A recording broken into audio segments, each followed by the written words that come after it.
NASA's Parker Solar Probe spacecraft has undertaken its 15th close encounter with the Sun. The 685-kilogram probe flew within 8.6 million kilometres of the scorching solar surface. The geometry of Parker's latest orbit also placed it in direct view of the Earth and several Sun-observing spacecraft during its close encounter, thereby providing unique scientific opportunities for collaborative observations using both ground and space-based observatories. The European Space Agency's Solar Orbiter and Bepi-Colombo missions, as well as NASA's Solar Terrestrial Relations Observatory or STEREO-A spacecraft, also observed the Sun from a similar angle as Parker, but at a variety of different distances. Parker project scientist Nora Kwafi from the Johns Hopkins Applied Physics Laboratory says it allows scientists to observe the same solar phenomena as it travels out from the Sun into the solar system, thereby providing an opportunity for scientists to see how features change and evolve as they travel through time and space. These additional eyes on the Sun and the inner heliosphere help astronomers see the bigger picture beyond what Parker alone could do.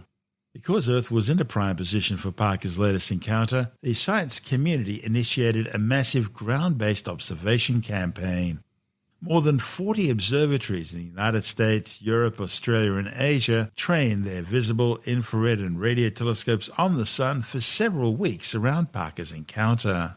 It was truly a rare opportunity, as Earth can only really view the entire Parker encounter once every 3 or 4 orbits. Now, these powerful observatories weren't able to see Parker itself. The van-sized spacecraft is far too small to be visible at that distance. But they did offer from a distance additional information about the solar sources of phenomena which the probe has been observing up close. Of course, there are several types of observations which astronomers can't get from Parker directly, such as images of the Sun, observations of the magnetic field, solar flares near the solar surface, and coronagraph imaging. Rioffi says it's an important chance to obtain different kinds of information that provide more context for the data that Parker sends back, and thereby helps expand science's understanding of our local star.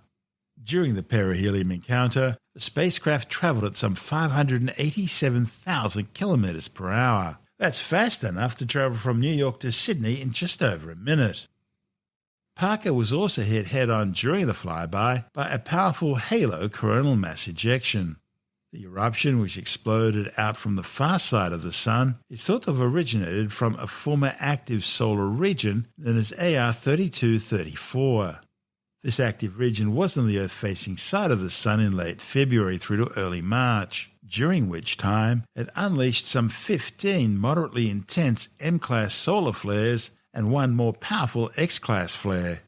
Solar flares are explosions of energy caused by the sudden snapping of tangled and twisted magnetic field lines known as flux ropes emanating from sunspots on the solar surface. Sunspots are cooler regions of the Sun's surface that appear darker compared to surrounding areas because the magnetic field lines reaching out into space from deep inside the Sun prevent some of the heat from within the Sun reaching the surface. Different latitudes of the Sun rotate at different rates, and that causes these field lines to become tangled and twisted. Eventually they snap and then realign through magnetic reconnection, producing an eruption of electromagnetic energy called a solar flare, which, if facing the Earth, will reach the planet in just 8.3 minutes. Solar flares are classified on their X-ray energy output, measured in watts per square metre at the Earth's orbit. There are 3 categories: C-class flares, which are the weakest, M-class flares, which are of medium strength, and X-class flares, which are the most powerful. Each category is 10 times stronger than the previous one. Now, if the solar flares are powerful enough, they'll also eject billions of tons of coronal plasma, an embedded magnetic field frozen in flux from the Sun's corona, exploding out from the Sun at speeds of up to 3,000 kilometers per second, which, if facing the Earth, will reach our planet in just 15 to 18 hours. When these geomagnetic storms hit the Earth, the flux of ionized particles slam into the planet's magnetosphere and are then guided by the planet's magnetic field lines through the ionosphere, a region already filled with charged particles, and towards the north and south magnetic poles. As these charged streams of plasma travel through the Earth's upper atmosphere, they collide with oxygen and nitrogen atoms and molecules, causing them to excite and emit photons, in the process giving off a glow and producing colourful curtain-like displays known as the northern and southern lights, the aurora borealis and aurora australis.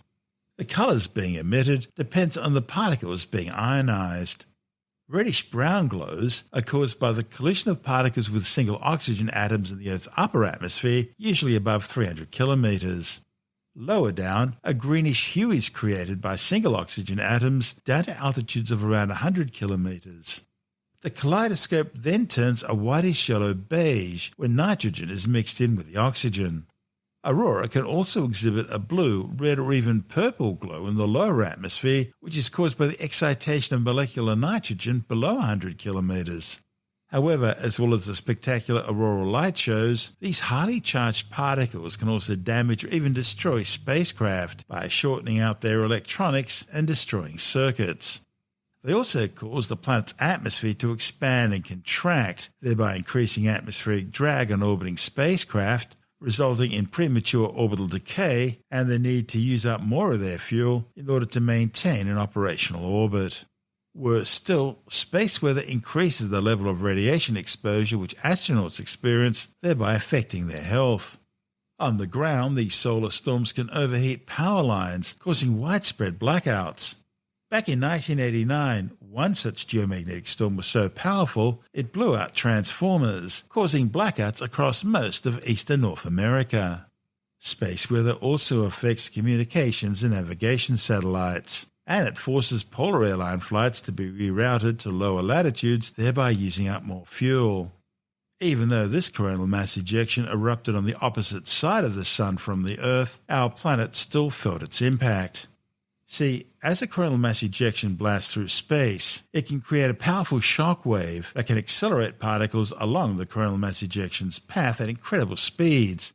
Known as solar energetic particles, these speedy particles can make the 150 million kilometre journey from the Sun to the Earth in just 30 minutes.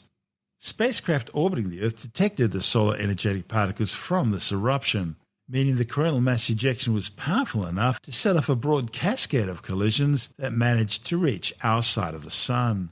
NASA space weather scientists are still studying this event to learn more about how it achieved its impressive and far-reaching effect. This is SpaceTime.